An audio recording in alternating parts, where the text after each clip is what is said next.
विदर्भातील 8 जिल्ह्यांमध्ये आजपासून 3 दिवस मुसळधार पावसाचा अंदाज। खरीप पिकांना दिलासा मिळणार, शेतकऱ्यांचीही चिंता मिटणार।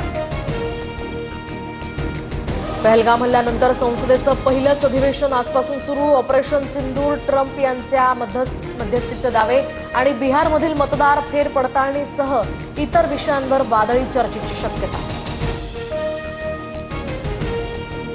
पंतप्रधान मोदी बुधवारपासून ब्रिटन आणि मालदीवच्या दौऱ्यावर। भारत ब्रिटन मुक्त व्यापार करारासह द्विपक्षीय संबंध मजबूत करण्याचा उद्देश।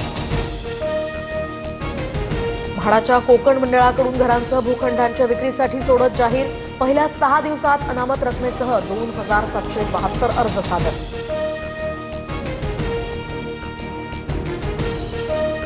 आळंदीमध्ये 17 वर्षांनंतर संत ज्ञानेश्वर माऊली आणि जगद्गुरू तुकोबांच्या भेटीचा सोहळा। तुकोबारायांची पालखी आज माऊलींच्या मंदिरातील कारंजा मंडपात मुक्कामी। नागपुरातील लाहोरी बारसह 3 पबवर पोलिसांची धाड। नियमांचं उल्लंघन केल्यानं कारवाई। परवाने निलंबित करण्याची स्थानिक नागरिकांची मागणी।